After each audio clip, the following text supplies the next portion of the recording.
I think it's somewhere around like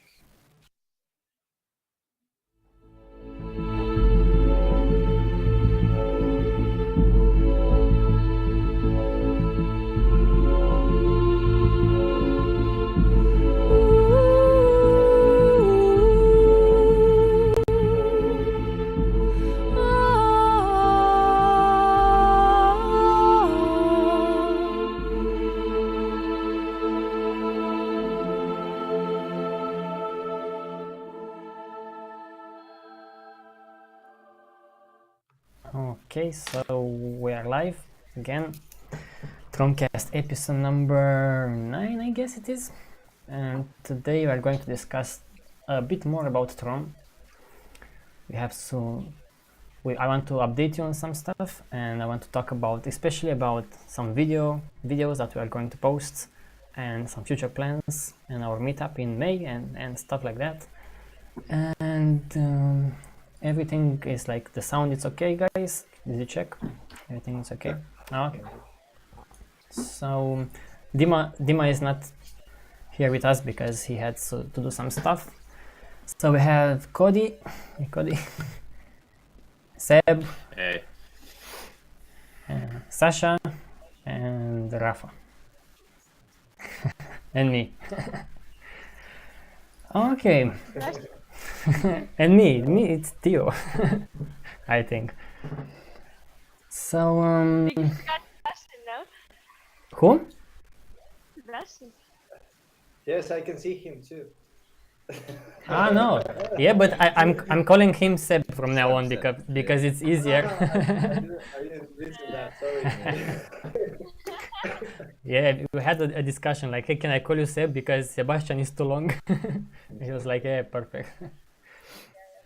So what I wanted to talk about is first about Seb because Seb he had a project that he started called Understanding More, and he posted there videos that he made, this original kind of videos where he created a script and everything and video editing, and he grew quite I think a lot on Facebook with videos, and some videos went viral, and then he helped with our TROM videos, like TROM video books, and now he made several videos, and he was thinking like, what if we combine that Understanding More, my project, with TROM, because there's no point for me to make videos that are separated from TROM. So we should merge them together, and it's a fantastic news because now we are going to produce more videos and more interesting videos. And Seb, if you want to talk a little bit about why did you start and about videos and the impact of videos. Yeah, so I used to make videos and post them on my own organization or name called Understanding More, trying to promote the idea of a resource-based economy proposed by the Venus Project, the Zeitgeist movement, and by the time also TROM, but TROM didn't really exist. And I was making a lot of short videos, mainly as well just with written form, and others where I also talk about different subjects like human behavior or science or what a resource-based economy is and so on. But then now with the advent of TROM existing and everything being a bit more decentralized, and also this concept of trade being a little more accurate in terms of pinpointing the root cause of most of today's problems, it seems like a great organization as well to promote, and it makes no sense for me to continue building this brand and to post everything on Understanding More, and then for me to promote 3 different organizations. So I think I came to the conclusion that it's best to just post everything on TROM, and I have a lot of new videos that are already done. It's now just about posting them strategically and at the right time and so on.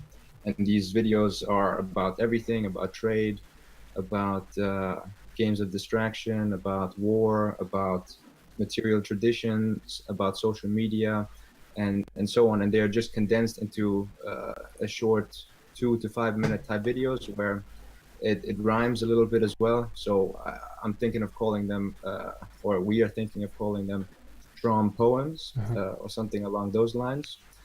And most of my inspiration comes from the TROM books that Theo has been writing and other people have been writing, along with, of course, a lot of documentaries and material from people like Jacques Fresco or Peter Joseph and so on. So I think it's going to be interesting to see what people think about these videos. And of course, I'm also going to continue probably making or converting the TROM books into video books. That's of course a little more work, but it's also quite fun to do. And I think videos are going to be very essential in reaching more people. And I think it's going to have or give people a bit of a better visual understanding as well of these ideas, as they are quite complex, and help people just make it a bit more clear for them. Yeah, I think a video can definitely like go viral, but I don't think a book can ever go viral in that sense. So that's why I'm extremely happy, because I really wanted to make videos. I love making videos. That's how I started. I made TROM documentary as a bunch of videos, and that's how you reach lots of people. And now we have a bunch of videos already. So I'm thinking like starting next month or in a month and a half or so, we are going to post them maybe weekly. The same day we could post the videos that we call, let's say, TROM poems, these kinds of videos. We will have TROM video books. Those are like, will get out more rarely because it's a lot of work. They are big videos, like could be half an hour or over that. And we also have other kinds of videos. I want to call them TROM humans. Is like we take bits of, say, Jacques Fresco or Richard Feynman or Alan Watts or something like that, that's inspirational, and we make a video out of that little segment, 2-3 minutes. We already have lots of, not lots, but maybe 20 or so videos about that already that we posted in time, but we are going to repost on TROM YouTube channel. And yeah, we are going to make TROM YouTube channel more and more active. But we also want to decentralize our videos, because to rely on YouTube, is not a great idea to rely entirely on YouTube. We have already, I think, a few strikes on our account, because YouTube doesn't like, because we use some videos from other parts for some documentaries and such, and they can close our channel. You know, you can lose all of your subscribers and all of your videos. So we rely primarily on TROM site. I'm going to redesign TROM site a little bit, restructure it so we can have a category with videos, and you can see all of the videos there. They will stream from Vimeo, and in the near future, I hope to stream from peer-to-peer. And now to move to Kodi, because Kodi it's uploading videos on other websites than YouTube. So what other websites do you upload on Kodi? So right now we have all of TROM up on BitTube, which is one of these decentralized YouTube kind of sites, which is working on a peer-to-peer network. So all this content is kind of being uploaded to this cloud storage, if you would, the international, interplanetary file system. So this is kind of like projects like Ethereum, the crypto, and BitTube are kind of just uploading to this kind of future storage, which is all going to be P2P. Kind of every person who's participating in this is going to have, you know, like a piece of Tio's documentary on it and helping to stream to somebody who wants to watch it, kind of thing. So we have BitTube, which the other advantage is it's a completely ad-free platform, no censorship. The copyright system is that of, if you can prove copyright, the owner, they never get in the middle of anything. You are the copyright owner is always the owner of whatever material. So if I uploaded Tio's stuff to this network, he could come and be like, hey, I'm actually the owner. I didn't authorize this guy to do this. And then he can choose whatever he wants to do with his content.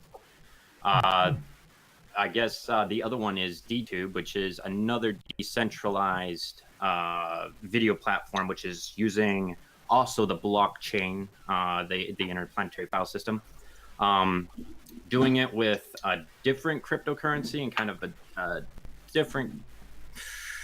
I'm still trying to figure out how this whole Steam power thing works, but it's. I don't kind understand of like it either.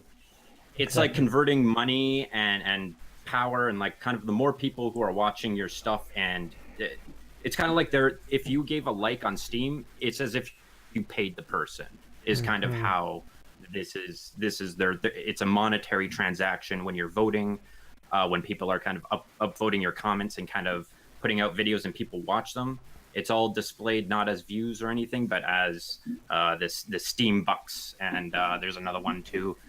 But these are decentralized platforms, so there's no central server anywhere, minus the front end. So BitTube is basically the front end to the interplanetary file system, which is basically this raw blockchain of data that if I upload a video or a picture or a text document, it's addressed a hash, and I can go into this blockchain at any time, search up a hash, and there will always be access to whatever is at that hash. So no one can delete a video, for example? There's no deleting, no censorship. Basically, the best thing that BitTube would be able to do in terms of censorship is unpublish a video, in which that's given the right to the copyright holder. But unpublishing does not remove it from the blockchain. It is always up, and as if you have that raw old hash to where that video was uploaded, it is always accessible.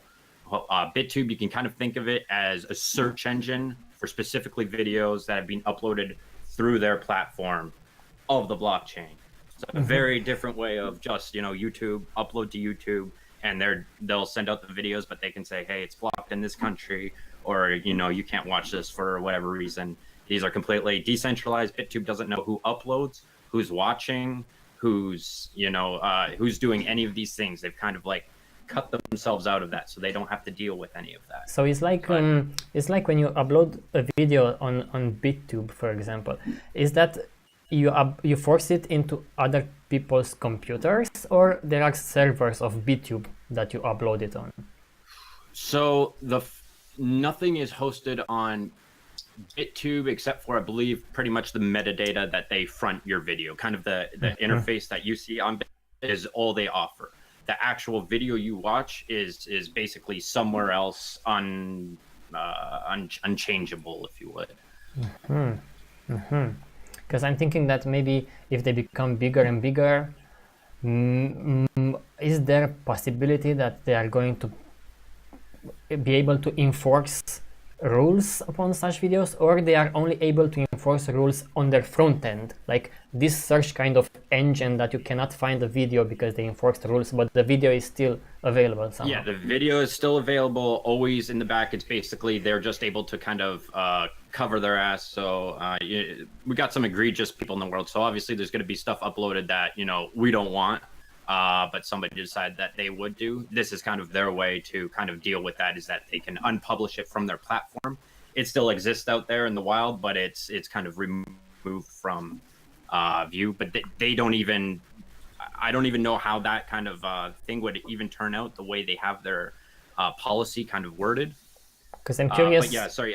Where the videos? I'm curious where the video goes, because if I upload the video, for example, where is my video basically? If DTube or other PeerTube removes them from their front end, where can I find the video basically? Where is it physically? Where you find your video is addressed that hash. So when you upload that video to BitTube, it's saying, hey, basically all it's doing is you could directly upload to the interplanetary file system and nobody could do anything about it.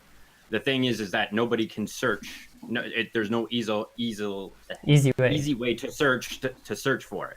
So that's why they're kind of doing it this way. It's like an indexing in a way. Yes, it's an indexing of all the videos that kind of people are hosting, on their computers or servers, kind of. Yeah, it's interesting.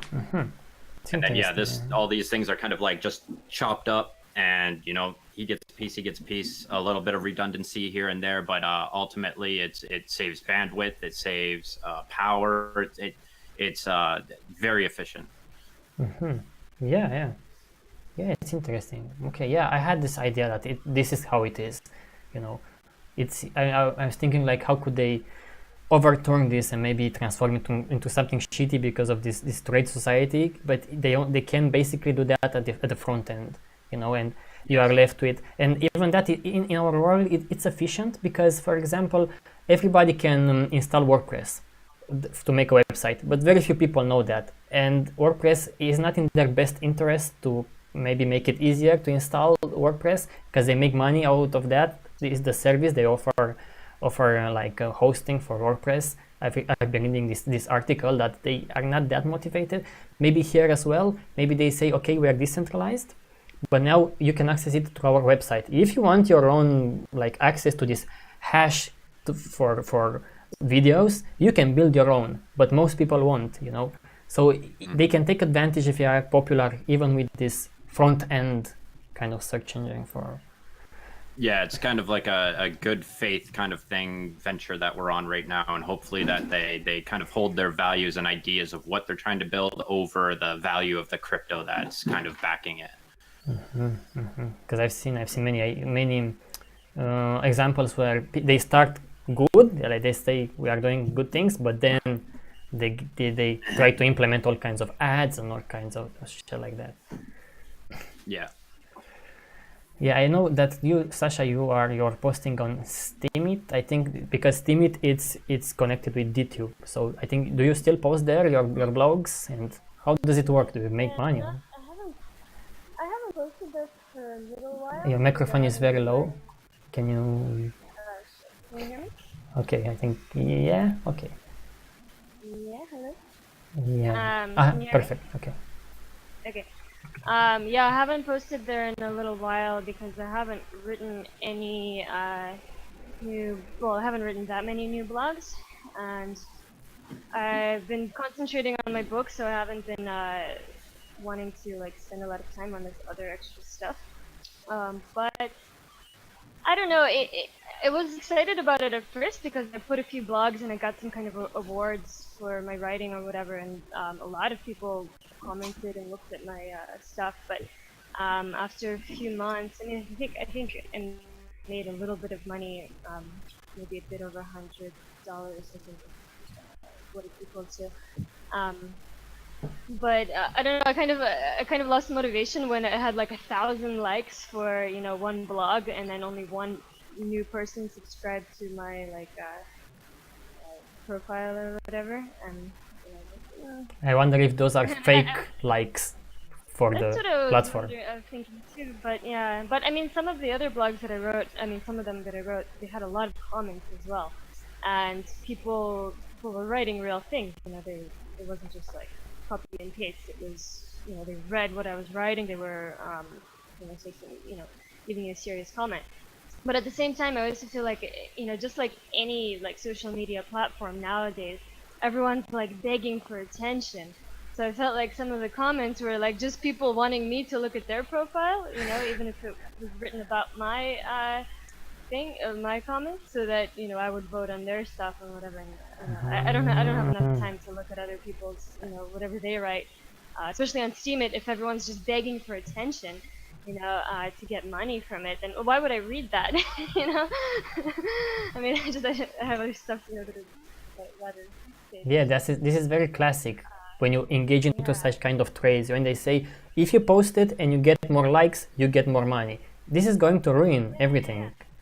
Yeah, and they were telling me, like, when I first signed up for it, they're like, oh, you should make, like, 3 posts a day. I'm like, I'm not going to make 3 posts a day. Like, it takes me, like, an entire day or 2 just to write one blog, like, the whole day. Like, no. Yeah, because they want that. They want engagement. Like, yeah. So I kind of haven't been using it for a little while. Because I was skeptical about that from the beginning, as I told you, because many people were contacted me and they saying you should post your books on Steemit, and no, we are going to post them on TROM site, because I started this project with this idea in mind, that I don't want to make this project like engaging into all kinds of trades like that. Like imagine we could say, like, if you donate on Patreon, you can participate to our live stream, for example. And oh, by the way, let me share that link, because I didn't share it if anyone wants to participate. But now anyone can participate basically in this, and it's a very slippery slope if you'll do this. If Seb, can you, or someone else, can you share it on the TROM live, the tromsite.com, TROM live, because I don't have that open And if I open Firefox, I have like 500 tabs because I'm writing on the last book, and my computer is screaming like, "Stop it! I cannot handle it anymore."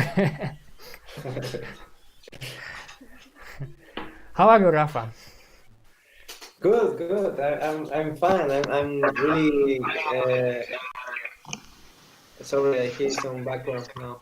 Yeah, yeah. Sorry, I unplugged my I'm really enjoying listening to you and what you are doing. What are your plans? Because it's very. I didn't know about BitTube just since the last week. I think because of you guys, and also I'm very interested in this because I want to continue doing the Spanish version of TROM content.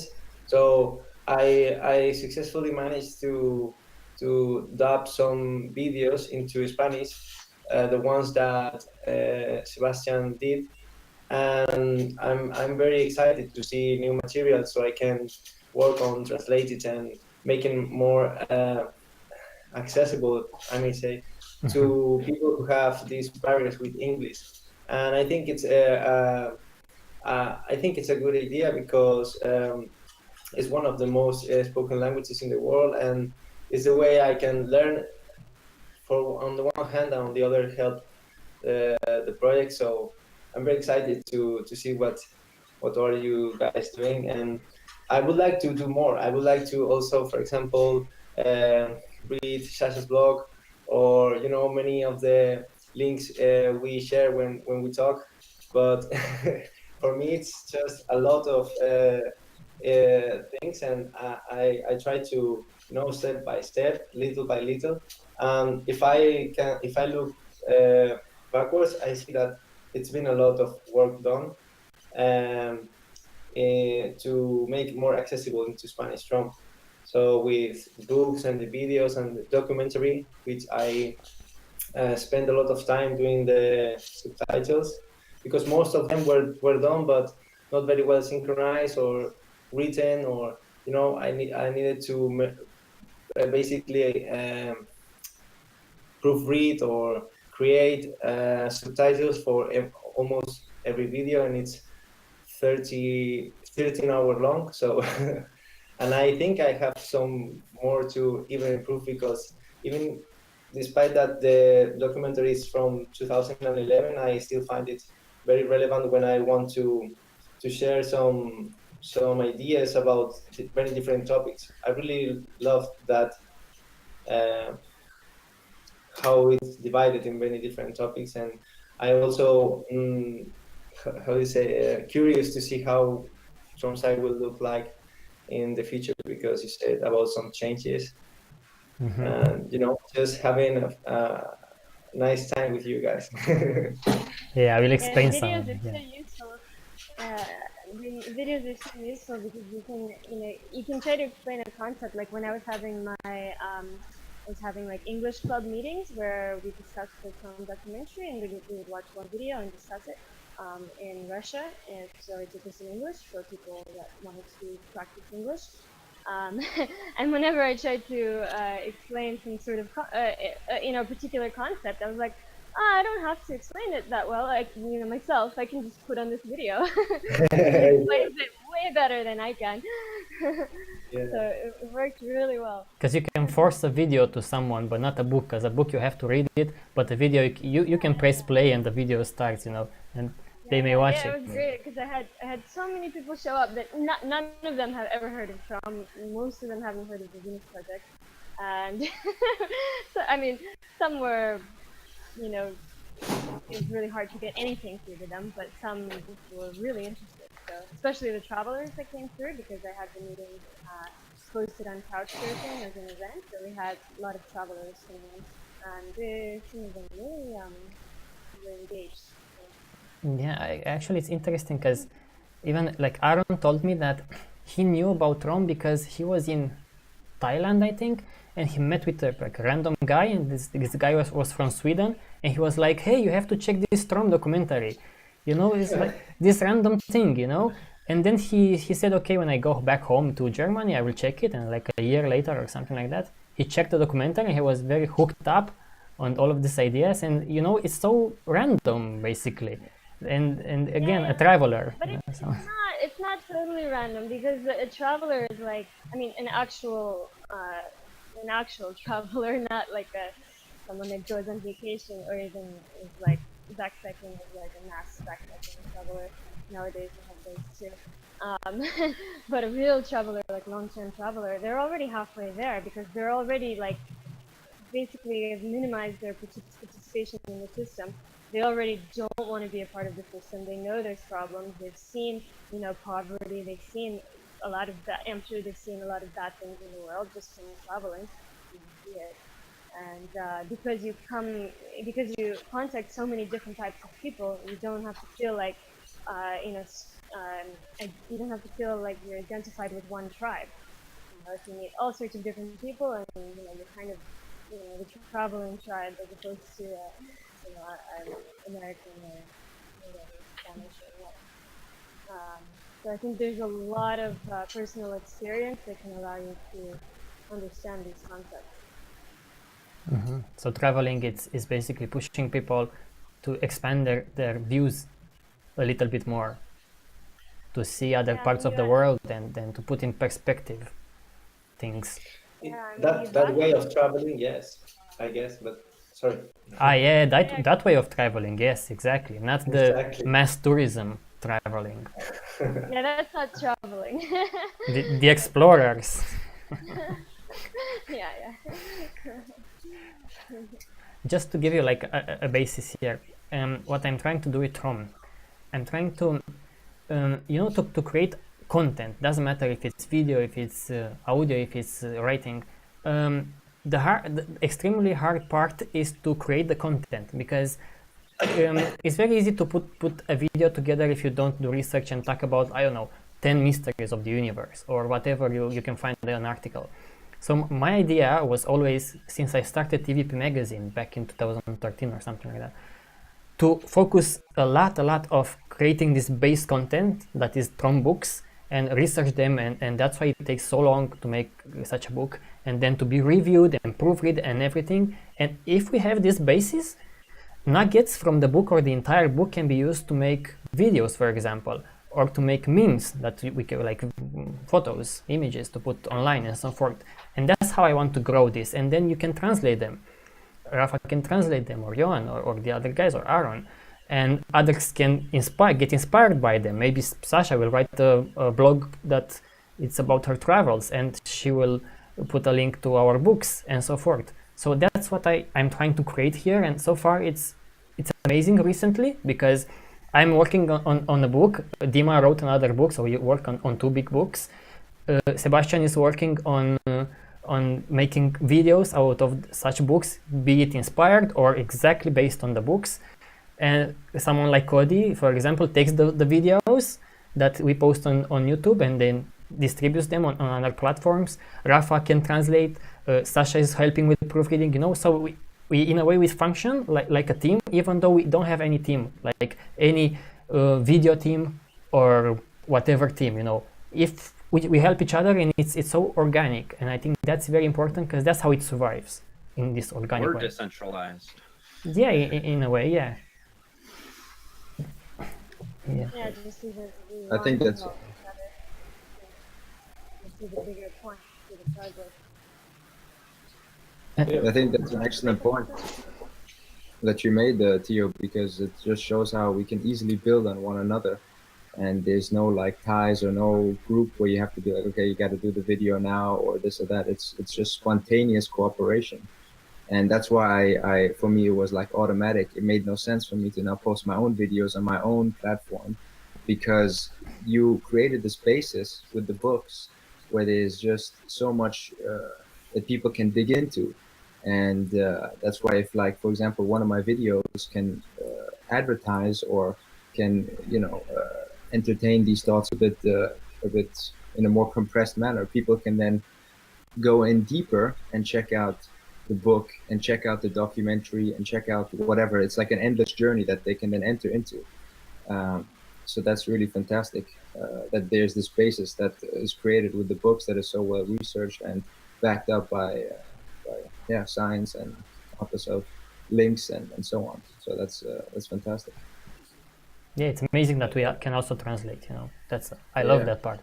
I love that part Exactly. because you have like it's free. You are free to translate. And one important point, just to insert it here, that I said before, it's not like I only own the stuff. Like you have to send them to me. If Rafa decides to translate the stuff and put them on his blog, for example, and doesn't want on TROM side for some reasons, he's free to do that. No one will come after him and say, "Hey, these are my stuff." I will be happy to see them spread. So this is very important.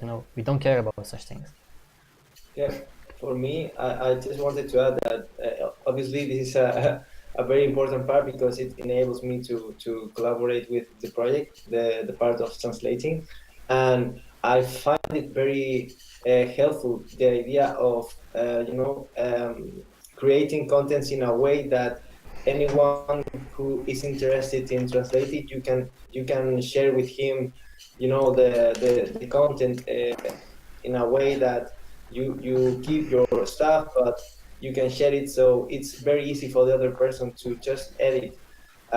It will help tremendously many other whatever organizations, or if to use this kind of I wouldn't say format, or this way of doing things, no? Because for example, memes, no? I just download it and the draw project, and it's very easy to just select the text and edit. And I also collaborate with other organizations in translating stuff, like for example the Venus project with TVP support, and I just could collaborate doing translations but not editing, since I didn't they do it on Power how do you say this, Photoshop, and I don't know how to use for now Photoshop, but it's not necessary, because in that way you depend on that person, and if other doesn't know how to do that, we cannot advance. So in this way, you don't need to use Photoshop. You just can access to the content, translate it, and edit. And for me, this is a huge advance and a big difference from other ways of doing similar things that I have done in the past. So And Photoshop I costs a recommend lot of it. money. Yes, because for example, I also dub the videos of two videos Sebastian did. One of the Ugliness of Beauty, which is based on one of the magazines that in that moment was one of the TPP magazines, but is now on the TROM ebooks. And okay, I could download the video, but I just have to put out the sound and put the music and my voice in. But if we create the content just with the option, thinking about the option of sharing with others that could do that, it will be much easier for the person who wants to collaborate, and will also spread the message easier. And so Yeah, yes, I'm I trying. that's I'm one of trying my to do that. favorite Yeah, things. I'm trying to do exactly that. Like we make a video. Maybe Sebastian, maybe you can also, if it's possible, your videos For sure. for TROM now could be like without narration, or maybe it may not work to put another narration, because Seb is making them in like rhymes and stuff like that. That is the core of the videos, but. Yeah. But it's very important to make them available for translation. So maybe you are going to do a bit more work in the beginning to make them available like that, but then it's no hassle. Because if I make a, that's why we use free and open source software. Because if Rafa wants to translate from book, I don't have to tell him to like buy a $500 or pirate a piece of software. I can say, look, you can download LibreOffice, and you can download our project, and you can start downloading it, translating it. It's no problem. Our videos, the new videos are made into two parts. One is without narration, and one is normal. So that one without narration, Rafa can download and put his voice. Everything else is done, So I think that is extremely important to have them like that. Yes, indeed. Yeah, I think it's really important that we have this idea that we just need to spread the idea basically, and it doesn't matter so much to keep this particularly TROM or what. For example, the Russian-speaking Guinness project team, they asked permission to translate the TVP magazine. TVP magazine is not TVP magazine anymore. Now it's TROM. But I contacted Theo and I'm like, do you mind if we? Well, first I contacted Roxanne, and she said we can translate TVP magazine that was TVP magazine as long as it said TVP on it. And then I contacted Theo and told him that, and he's like, yeah, whatever. But a lot of people would be like, no, this is my project. But what's important is not the label, it's the idea. If the point is to transmit a message, then I mean that should be the point. If you make the point something else, to put your organization there or your name or your watermark, I'm not saying that's the wrong thing, but I'm saying that if you start to reinforce that, then you will care more about that and you will limit people, because people may want to help you and they cannot help you because of such little things. And that's very important. Like even for me, it will be a tricky situation if someone will take the books that I spend so much time and put them stay on Steemit or somewhere else, and they will make lots of money out of them, and then I'm poor and I don't make it. It will be a shitty situation, and I'm not sure what I will do. I will say, hey, don't be the jackass. No, I'm fucking like, I'm poor here and you're making money on my stuff. At least put a link or something. But I'm not going with a lawyer after them. I cannot even do that, for fuck's sakes. But I don't think such things happen. If you let things free, people kind of respect that, because they are free. And if this guy who makes money reaches lots of people, okay, maybe I will be okay with that, because he reaches many people. I'm not sure. Maybe eventually be able to prove that they're yours.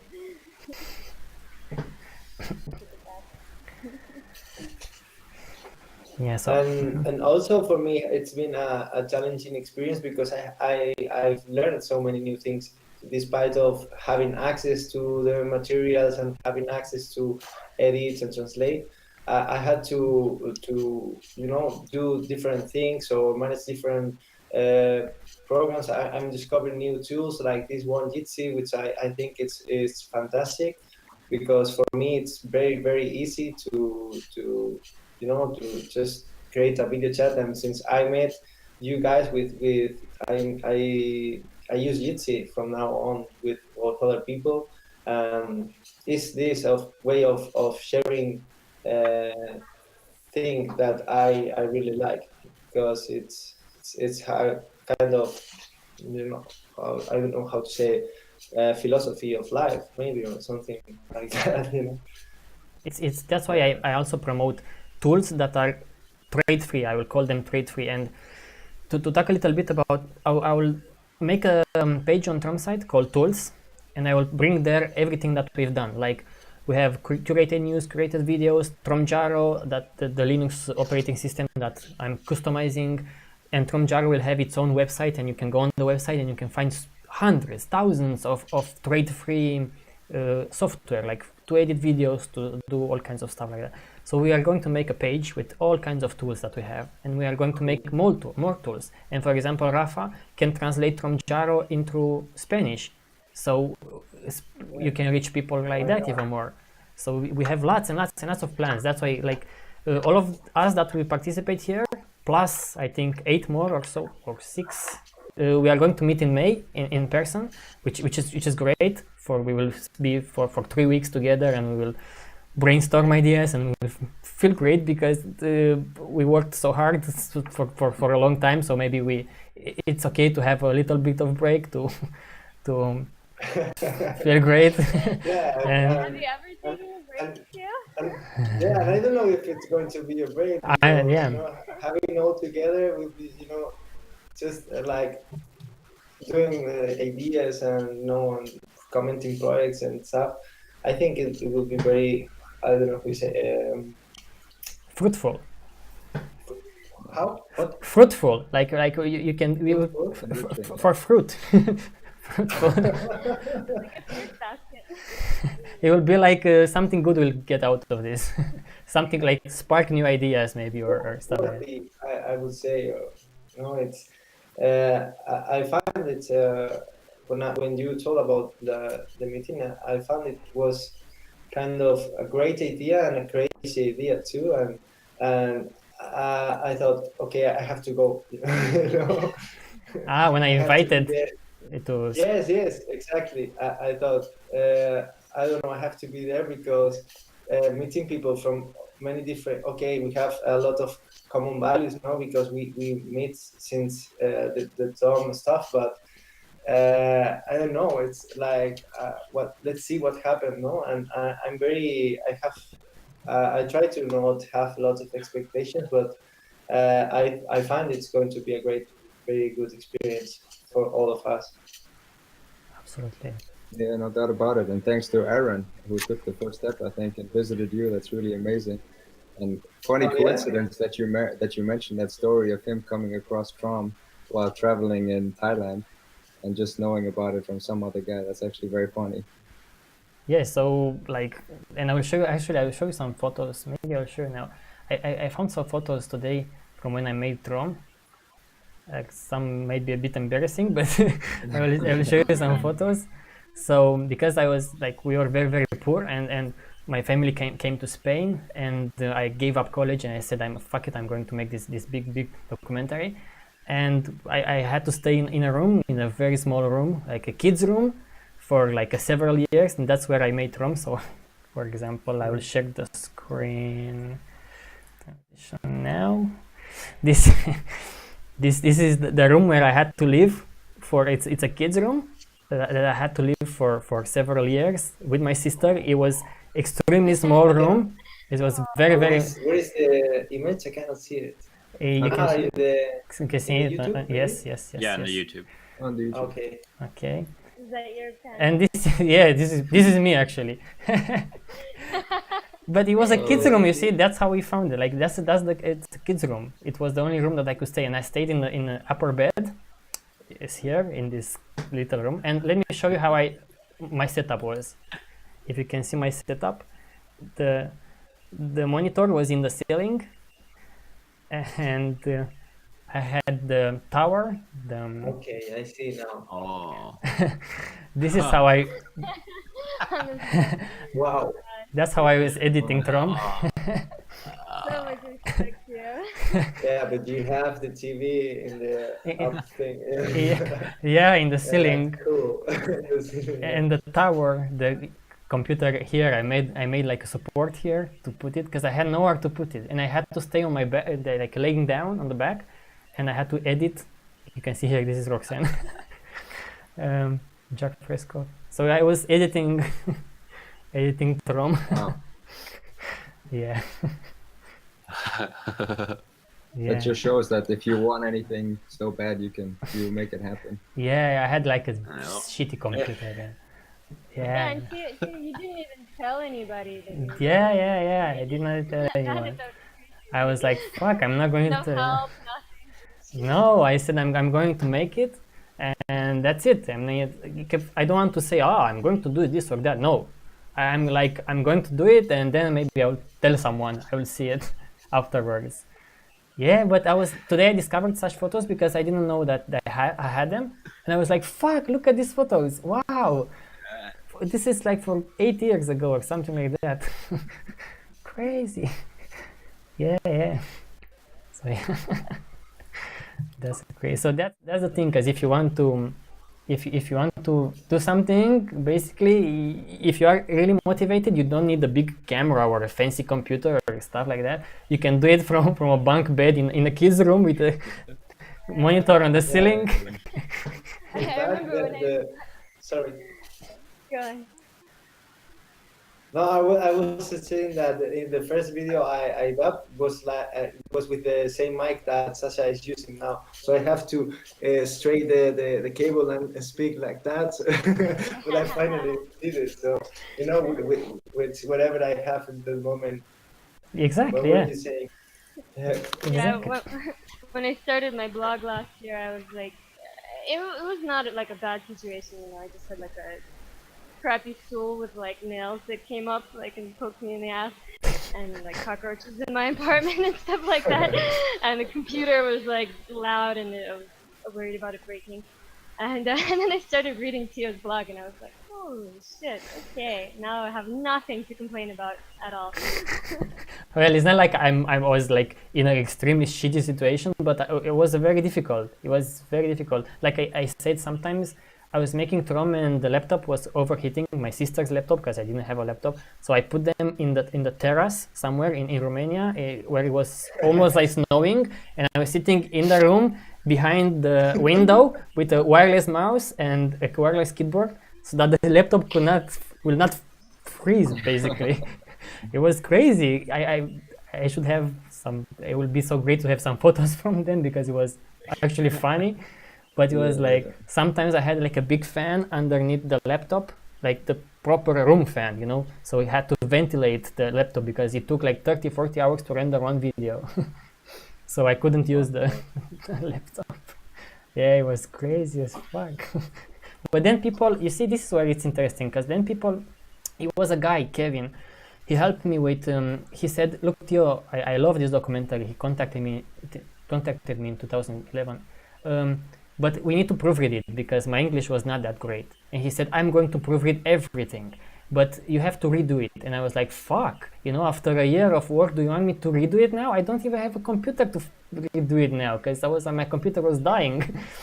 And he said, do a campaign, a donation campaign. No, I was like, what is that? No, I'm not going to ask money from people. That's not something that I would do. And he said, I'm going to give you 50 or 100 euros, and then you ask the rest of the money. And I asked 1,000 euros to buy a new computer. That's the only thing that I did with the money. And I bought a new computer, and then I said, okay, I'm going to work another year.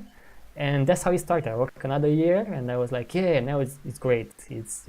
And the same money that I spent on that computer, now it's invested into this laptop that I'm talking right now, because I sold the computer, I bought a new laptop, so it's the same money basically that I'm spinning, which is interesting, yeah. Even TVP, actually, some people from TVP contacted me. I don't think Roxanne knew that, and they said, we are going to redo your documentary if you want. There are some nice people there, and they said, we have lots of computers, and we want to redo your documentary. We want to render it, we want to help you out, and they sent me some footage with TVP and stuff like that. So yeah, that was nice of them. But it wasn't an official TVP thing, they were just from TVP. Yeah, interesting journey. And now we are here talking about TROM, because I remember after 2 or 3 years, yes, I got lots of emails, but I didn't see anyone basically talking about TROM without like sending me emails. So I know there was like a video online on YouTube. A girl was like talking about many kinds of like zeitgeist, and I was like, whoa, he mentions TROM. I was like, what the fuck? How is that possible? Like, it's interesting. And now we talk about TROM like so much. It's fantastic, and it grew. And one last point, and then like I will let you talk. I think it's very difficult to keep a project alive. I know many projects that started back then when I was doing documentary. I've heard nothing of them in the present, because it's very, very difficult to keep it relevant and alive. And many people are making a documentary and then they disappear. You know, it goes maybe viral a little bit, it disappears. So this is very difficult. And because of people who donate money, for example, and the ones who help the project, we could keep it going. And thank you so much to you guys and to those who donate money. Like recently, someone donated 1,000 euros like 2 months ago. I was like, what? That's crazy, you know? It's fantastic. I think it's also because you're so hardcore too, because I mean, not that many people would do everything that you're doing and only get like 500 euros a month and just work. Look who he's talking about. Look who he's talking. Like, aren't you living with I'm just traveling around the world. I mean, doing I'm not saying that much for, you know, not writing books. Well, oh yeah, it's different. Yeah. So what is it that motivates you guys to keep on doing? Like I was a bit concerned about Seb, because he contacted me. He was very like, yeah, I want to make videos, and then he started to make and was amazing and great, and then I didn't hear for a while, and I was like, fuck, I hope that Seb is going to keep on doing these kind of things because he's awesome at doing videos. So that's great to have you back. For sure, for sure. I'm so happy to be back as well. And it takes, you know, it's just difficult to stay on track as well within this world. And there's so many things and factors that put pressure on your life, and then you have other priorities in a way. But yeah, of course, it's all relative, and everyone is going through their own thing in a way. And if it wasn't for as well many of you guys doing what you're doing, I would have also maybe not have gone down this path and gone down another path, or maybe just posted videos on my own thing and try to do my own thing. So it's all very different. And in the beginning, I first wanted to make videos for the Venus project just and help them the way I'm planning on now, just being a part of TROM. But it felt different. It didn't feel like it feels now with TROM, where I feel like I'm a part of a group of people who are working in a decentralized way. It felt more like I was working for somebody, and I needed people's approval, and I needed to go through certain procedures, and I needed permission. And it didn't feel the same way as it does now as well, because it just wasn't like the way in which it was built in a way, many of the procedures. So I think, yeah, everyone in a way goes through their own thing. But for now, I'm just super excited to start posting again, and yeah, and to have people that I can share this with as well. Yeah, it has this effect when you see others involved, I think, right? Yeah, completely. Yeah. There's a question in the chat. What's the stats on the magazines? Do they perform better than the videos on YouTube? Oh, hold on, the chat is, for me, is not updated. What was the question? Because I didn't hear. What's the stats on the magazines? Do they perform better than the videos on YouTube? The magazines. So you are, maybe they are talking about the books versus. Yeah. The thing is, we have no stats for books. Absolutely no stats, because that will mean to get people's data and to track them somehow. I don't even think it's possible the way that we make the books right now. So I have no idea. I have no idea how many people read the books. But yeah, YouTube videos, we got some more views, like in the beginning when I started to post. After many years, I started to post the TROM video books, but then YouTube changed the algorithm, so they also slapped us with some copyright claims, and then the views dropped to like 30% or something like that.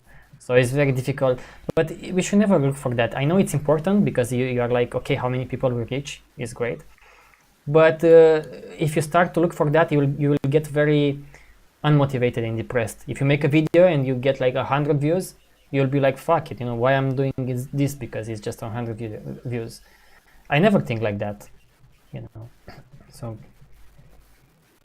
No, for sure, and that's the great thing about the books, and about as well everything that is produced in a way by TROM, because it's not done for the quantity, or it's not done for approval or for a certain trade. It's not done to get something back in reward. It's and that's how I also feel with my videos. I wasn't doing them. I'm not doing them for anybody but myself, because I enjoy to do it, and I like the message and so on. And if other people like it, that's fine. If no one likes it, then all right, whatever. I'm happy to look back in like 5 years from now, and it's going to motivate me, so that's really really great, I think. Yeah, and I think that's how you get satisfaction in life as well, to be doing something meaningful just for the sake of doing it, not to prove anything to anybody, not to trade for something else, but because that's what you want to do and you feel like you're making a contribution to this world as well. Yeah. Many people in today's world, they look for approval, so. Yeah, it's all about approval, yeah, because I mean Hey there. Hello. Hey. Hello. Thank you for joining. Hey, what's your name? Dave. Dave. Great. So you joined from you saw the link on TROM site? Yeah, I was going to join earlier, but I didn't want to interrupt. Great, thank you for joining. Where are you from? Just, just got started. UK. UK, perfect. England. Perfect. Yeah, thank you for joining. So you've been watching the stream so far. Yeah, I was mechanist in the chat asking the question. Ah, great, because I cannot get the chat to work for OBS, so I cannot stream it on the live stream. So I'm going blind on that. Okay. So that's not a problem. TVP POC from Massachusetts who calls himself the mechanist, you know? Yeah, I didn't get that properly. Yeah. I thought you were. We have a point of contact for the Venus project, who's calls himself the Mechanist, and he has an interesting blog. I think it's called the Mechanist. So I thought that's who it was in the chat. But, no. Yeah, no, that's definitely not the same person. You're not involved with TVP. No. Yeah, because I lost what I wanted to say something, but I just I lost the track. Yeah, so that's the idea here, to create basically a community here, to people to get involved, but to also create some kind of relationships, to not treat people like they come in and they do something for a project and get out. You know, it's your work afterwards, and you have to respect that. Because even Sebastian, you remember that you contacted me at TVP Magazine, I think, when you wanted to make videos, because no one replied to you from TVP. And I know I was talking to TVP about such things and say, at least put on the website something that says, you know, we are very busy, it will take a long time maybe to reply.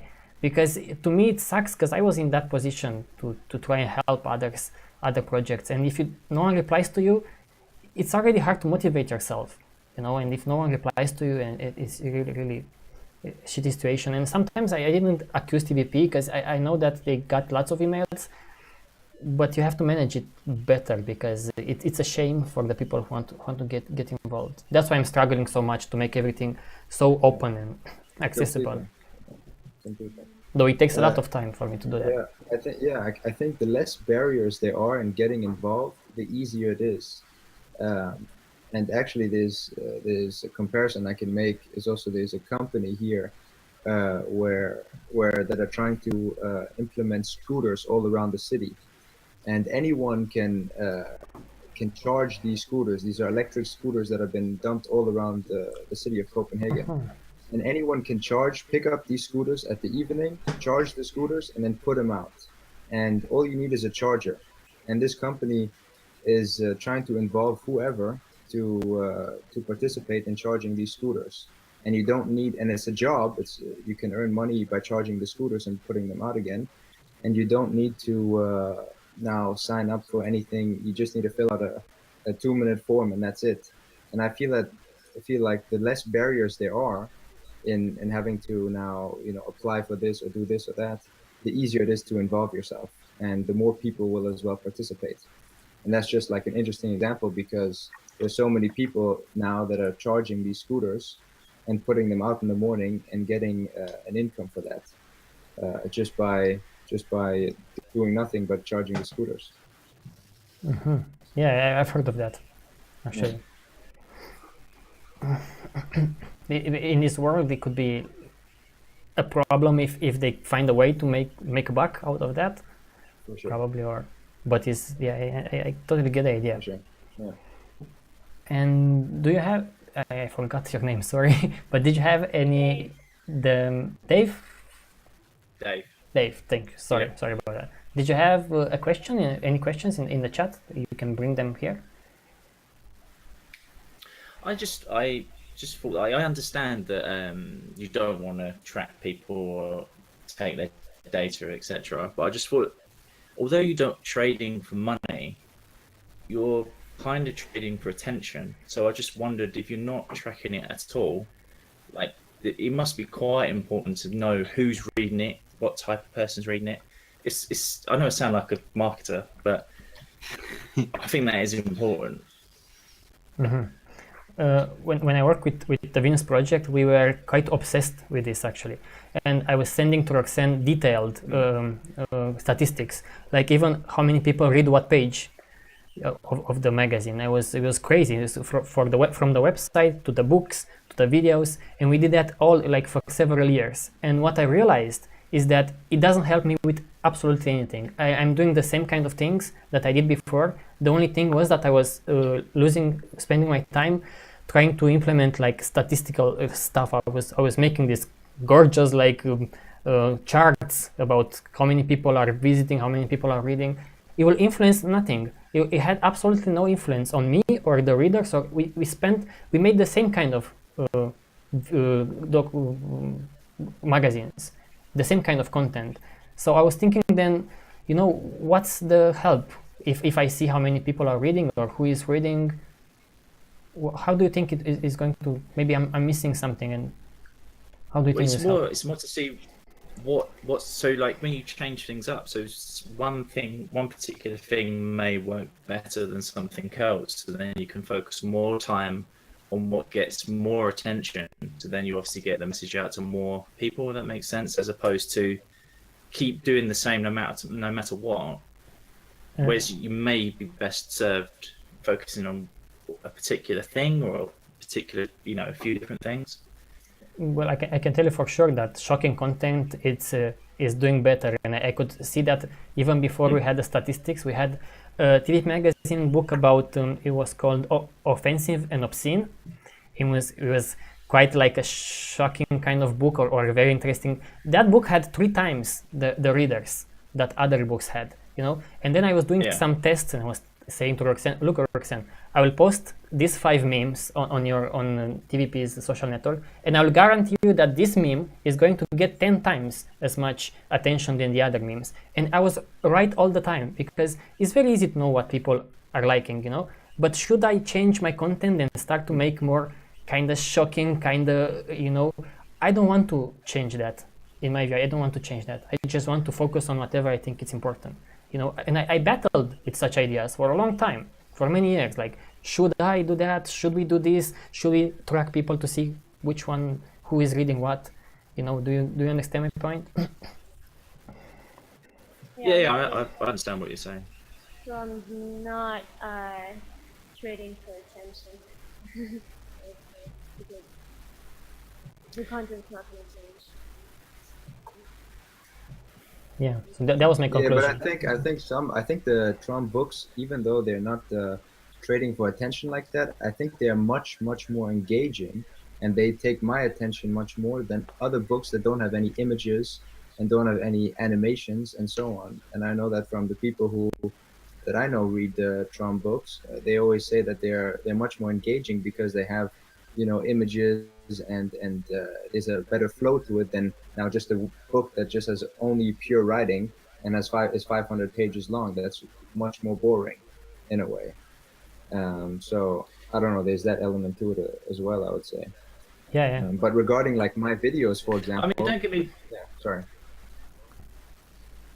Oh, go on, keep going. No, regarding my videos, I would say that these shorter videos that I'll be making, or I'm making, that are kind of like about a certain topic, like war or material traditions or like daily hustle or whatever, I think they are a little more attention seeking because they're more condensed and relatable to a daily life. So I think those videos might are like a little bit of a combination between what I just like to do, but also what might be more engaging or attention seeking for people because it's more relatable on like a daily sense and on a more compressed sense. I don't know. Because a book is of course a much bigger thing. I wasn't trying to detract from the book, all of them. I think they're good. It's just that if you was to take your average person and you need something else to be relatable to them to get them to look at that material, like you said, what you're going to try and do with these newer videos. Actually, we are trying to do that. Yeah, that's part of kind of my idea as well for my personal project, my personal blog. I have a blog called Big World Small Sasha, and I've been traveling around the world for about like 12 years with barely any money, and it's just making me along the way and stuff. And I started the blog actually right around the time that I found out about TROM. And the main idea was actually, not to just write my travel stories or get attention or something, but to bring attention to TROM, to bring attention to the bigger problems. Because as soon as somebody asks me, okay, well, how do you do this? Okay, well then you have to take a look at what am I actually doing.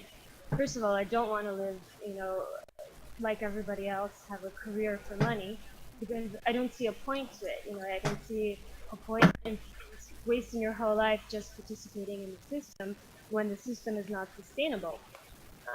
So that can straight away relate to TROM. But many other concepts as well. Just saving money and not using it, not being a consumer, a crazy consumer. So I'm trying to reach people on a more personal level and get them to look at the TROM material.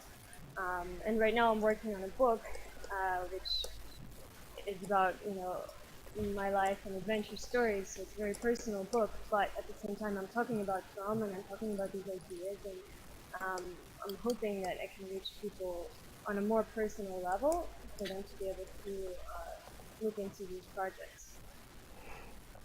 And don't get me wrong, of course I care about reaching people. That's why I spend a lot of time designing the books, because Seb was pointing out something important.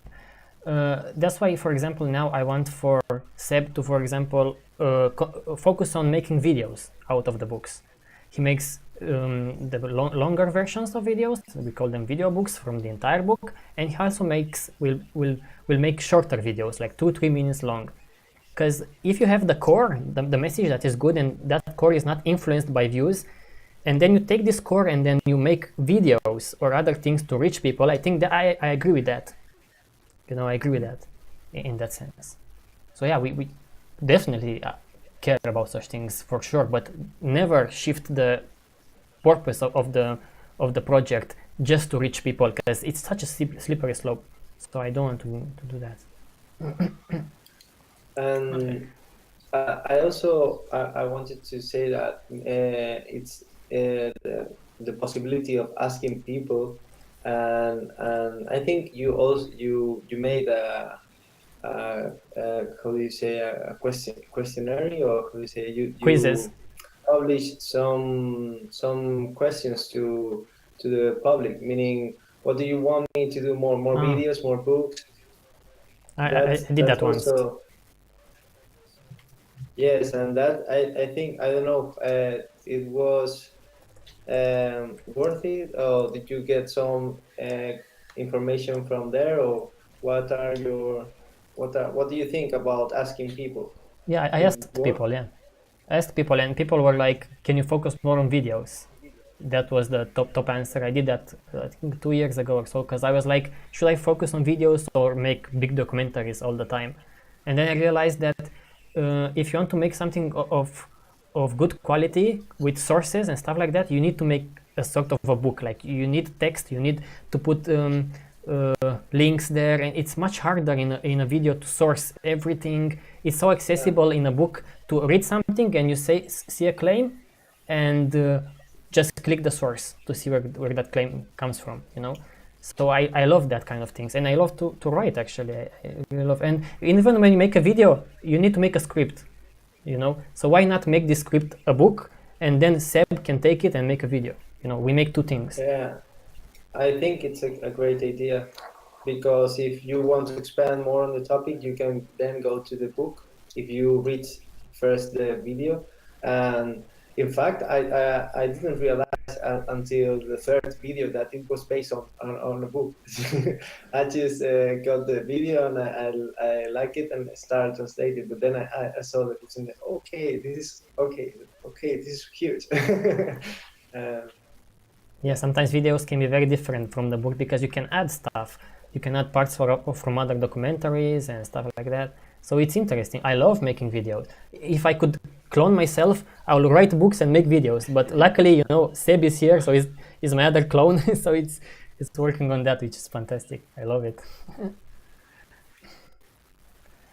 Yeah, so that's the thing with not caring about what people watch or what people engage with, and just doing what you think is great. Of course, I get the feedback, every feedback that I get, even when you said that, you made me think, you know, so I take in any feedback in that sense. If you have a better idea how to do this, maybe we can implement something, I don't know.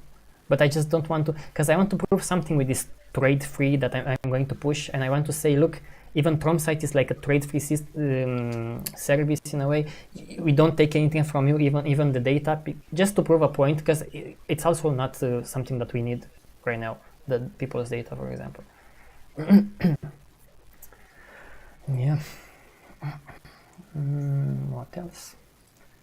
Because this is an open discussion, so I don't know. We don't have a particular topic here. Even this TROMcast. Take the TROMcast. I had this idea for like a year or so. I said, let's gather every week and just talk about stuff. But it was like, should I add this to my list? Because fuck it, I already have to do so many things. But then Dima insisted and he said, no, let's do it. And it's a great thing. You see, it allows other people like you, for example, to come here and discuss about stuff. It will evolve, you know, and we want to do it every week. Let's see. Maybe we'll reach more and more people in the future. I have no idea. Yeah, and I think it's important also for people to understand that they can be a part of the project. They can come, they can help, they can join, they can contact any one of us. Is my microphone bad again? Yeah, it's a bit low. It's just quiet, yeah. You are very quiet. I know it's very freezing there. It's like minus 30 degrees. Yeah, it's not me, it's the cold.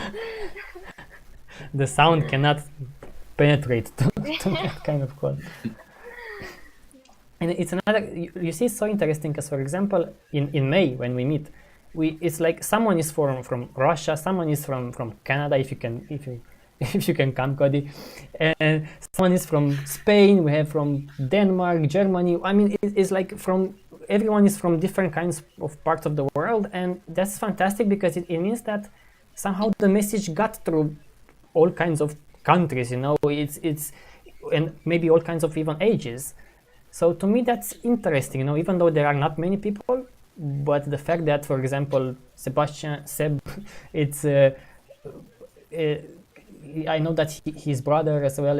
He told me that he's into this, and he likes TROM and so forth, and maybe even his family, and so goes for every one of you. Perhaps, you know, you also tell the people around you maybe. So this kind of spreads like that as well. So it's a small thing, but maybe it's important, you know.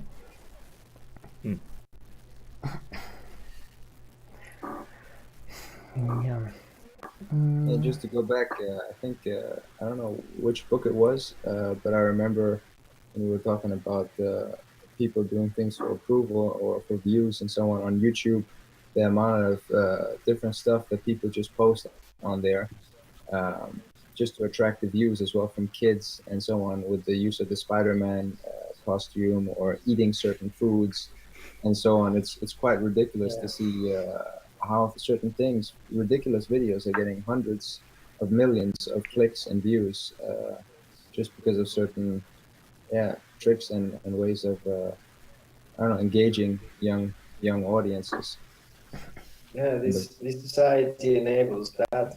I would say, because you know, it's children can stay watching videos much longer than adults, and many times parents cannot handle the children, and they prefer to, you know, stay calm because I put the laptop there and the kid or whatever stays quiet in his room, and you don't know what is watching, and you know, this and also because it's a lot of many different consequences of the big issue, I would say. The trade thing. You know? Yeah, I mean the parents are too busy working that they can, you know, they barely have time for their child.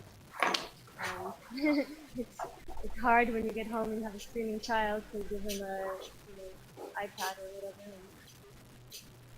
Yes, and on the other hand, there's people who can have access to create this kind of contents easily, so and they create money, and those are their values. So if they see the world as you have to make money, they are making good, you know, because they do a lot of money with those types of videos and stuff. So yeah, it's like Sebastian said, for me it's ridiculous too.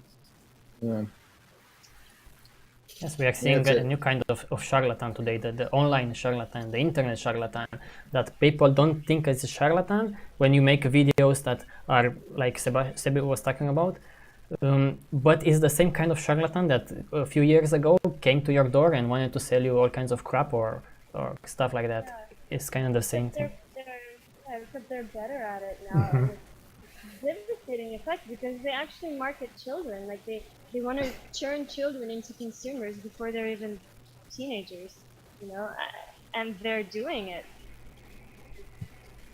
Yes, they've been doing for a long, long time, but now on it's even easier. Better. Yeah. So that's why our For, society is just going insane. You know, everyone's just caught up in consumerism because that's what the the environment forces them to do, especially from childhood. Seb, you wanted to say something? I was no, just that.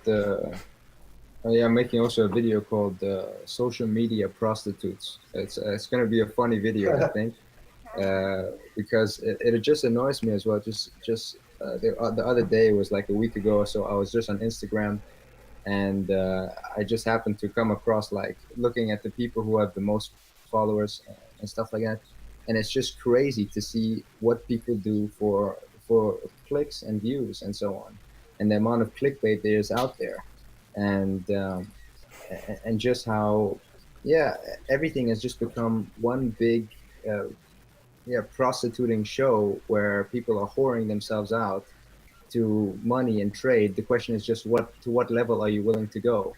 And everybody is a prostitute at the end of the day. The question is just how big of a prostitute are you?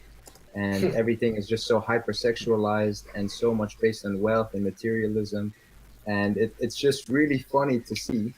Yeah, I'm sure like in TROM we could reach much more people if like we just had like a bunch of different girls with their tits out and so on the Instagram page, and then writing different shit below. But of course that's not how it's gonna be done. But it's just very funny to see. And What are some of the most ridiculous things you came across? just a bunch of different stuff. Seeing how the most like mesmerized, like aggrandized people in today's culture are, of course, football players and sportsmen and so on. That is from the male side mainly how it is, and from the female side, it's just people with, I don't know, whatever, actresses, models, and stuff like that. I think this is just an opinion not based on much study on the topic, but when those people that have millions of followers and are doing whatever they can imagine to get the clicks and to make clickbait, I find that so much artificiality upon oneself may lead to many psychological problems and stuff like that. I found that many people who has this kind of success are not feeling great within their lives or feeling fulfilled, because it's in an amount of artificiality. So that's because that's why I think education, based on science, it's so important, because it's so huge, that real world that and I found that it's how to say, disconnected. It's like they've created another world, an artificial one, and they won't. I think they won't find what they are searching, or what they already have. We have seen lots of cases of very famous and successful people who have psychological problems, depression, or they put out their lives. So it's worrying also to see this for me, because I don't see that it will improve at anything, society, and how do we reach the teenagers who only care about this, for example, now how do you media so much abundance of artificial stuff and shit like that, but I think it's what we are doing is one of the great things we can do to try to express these ideas, these concepts, these alternatives for having a different way of life.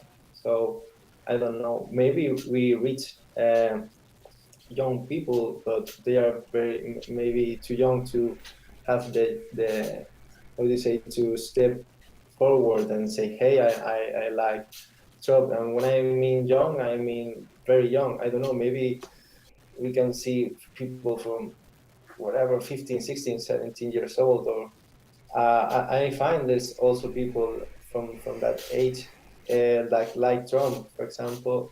I know some, but not the case from my perspective, and from the people I know in my environment here in Spain.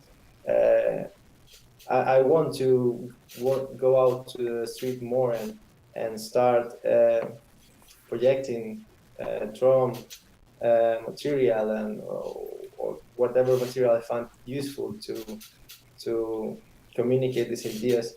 And I don't know.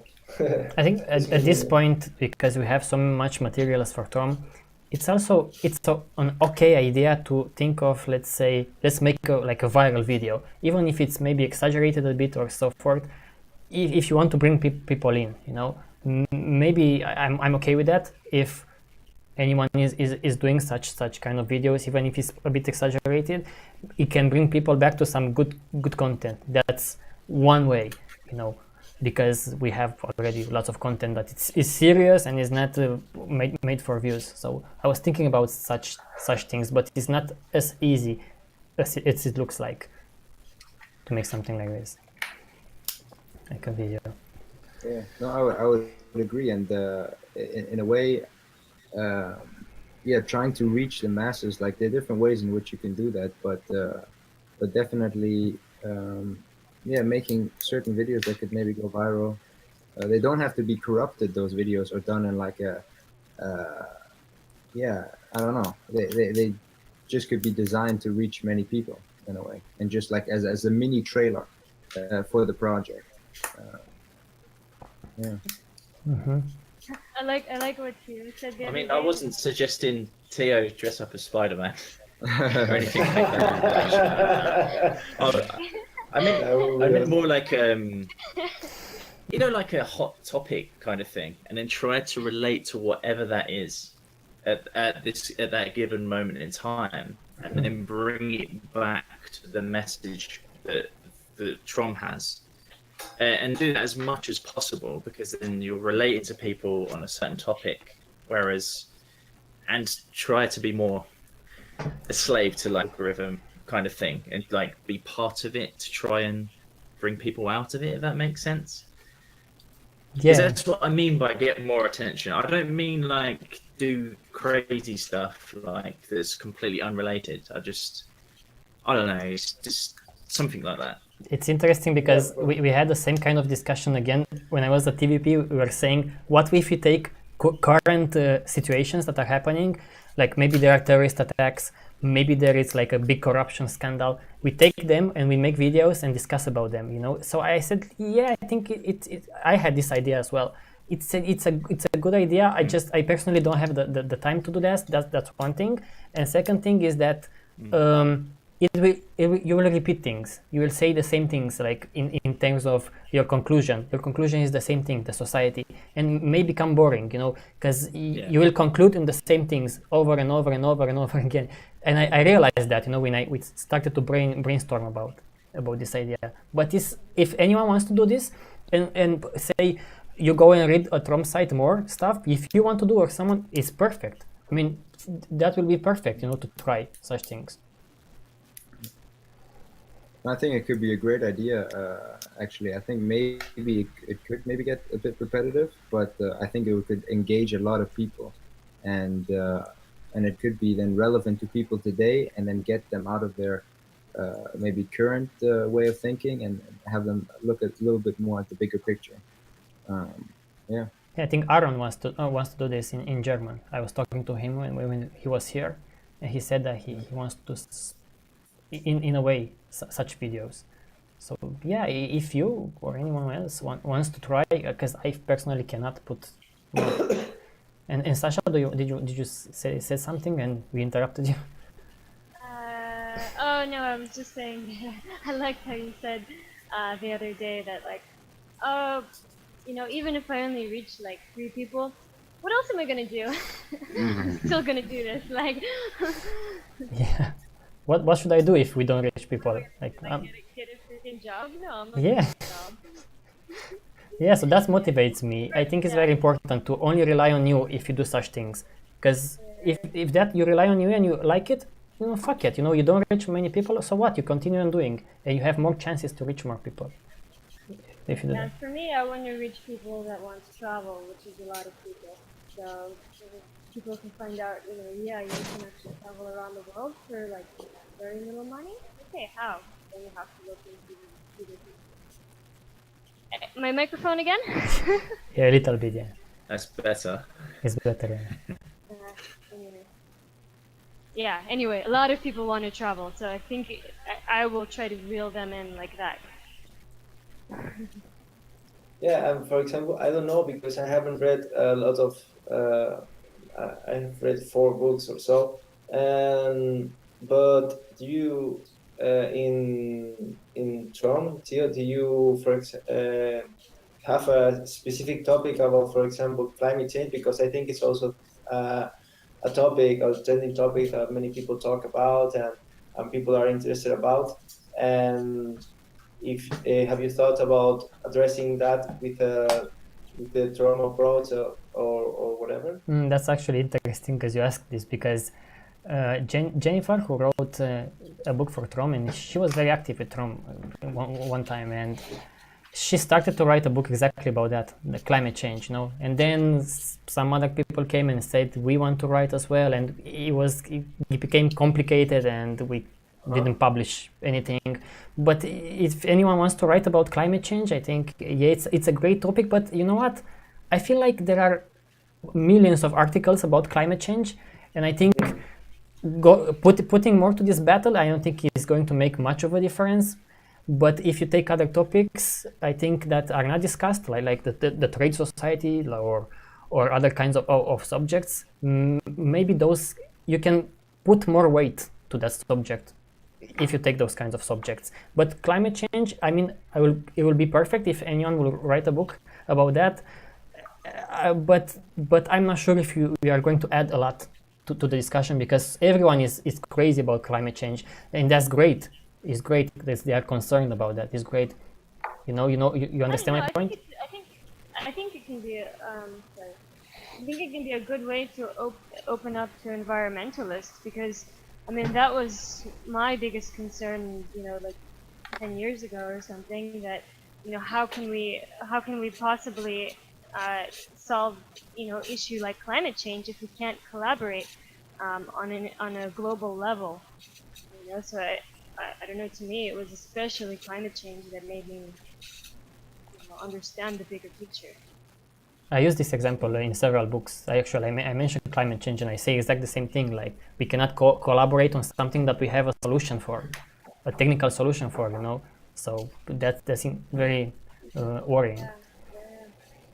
Well, I'm making a short video on climate change, actually. You see, perfect. But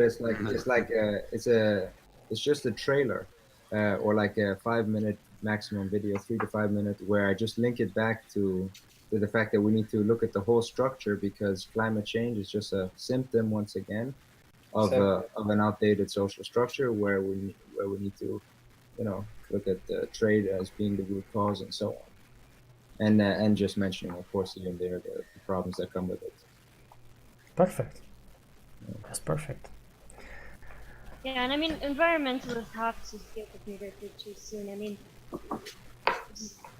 sustainable development is, you know, in today's world is just not sustainable at all. Yeah, but maybe that's right. Yeah, go on. And I always bring this up whenever I talk to somebody that that is like studying sustainable development or you know in this kind of topic. I'm like, do you think that development can be sustainable in the system that we live in today? And then they start questioning and they don't know the answer, and I start talking to them and it sounds a great suggestion where you introduce some. Sorry, Rafa, you want to say something?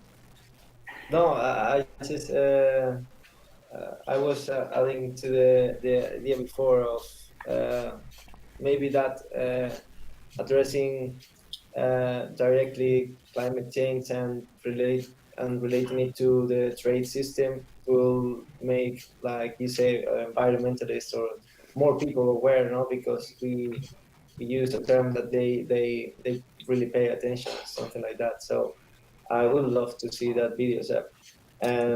Okay, it's okay for me to off today. I have to say goodbye. So I see you next week. Okay, Rafa. Thanks, Rafa. Right. See you next week. Bye bye, You know, Rafa. mate. See you. Bye.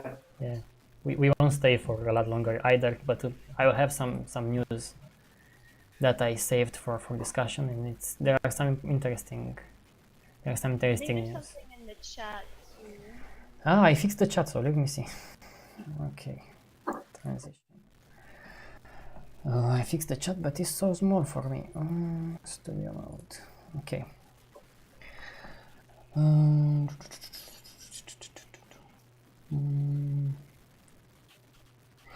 I want a team to sell TROM computers.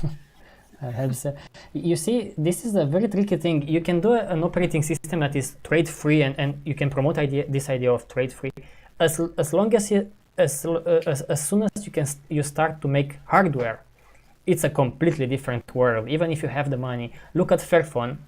Fairphone was the company who tried to make a phone that was fair, like from production to distribution, and they kind of failed because it's very complicated. The materials, the working conditions, you will end up doing a very shitty job and employ slaves in China, even if you have money. So it's very very problematic. I have no idea.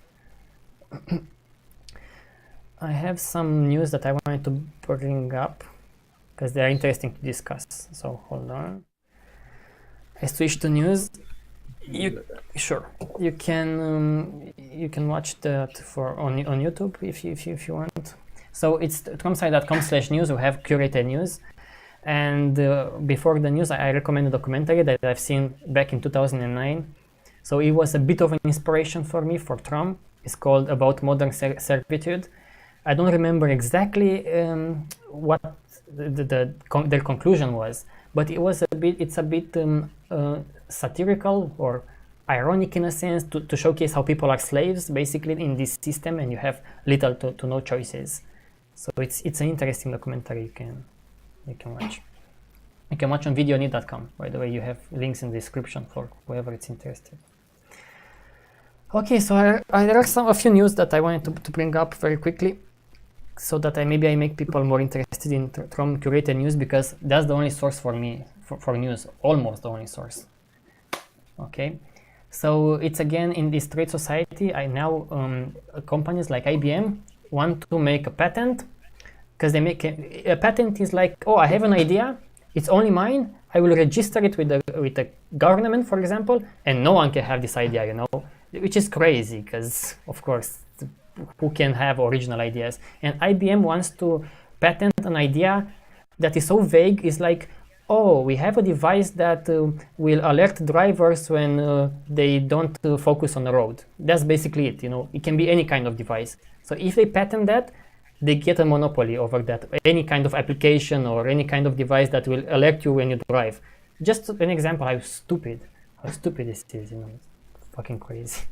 Yeah, Apple actually patented the rectangle with round corners Ah, for yeah, design as a phone. It's just the absurdity. Jesus Christ.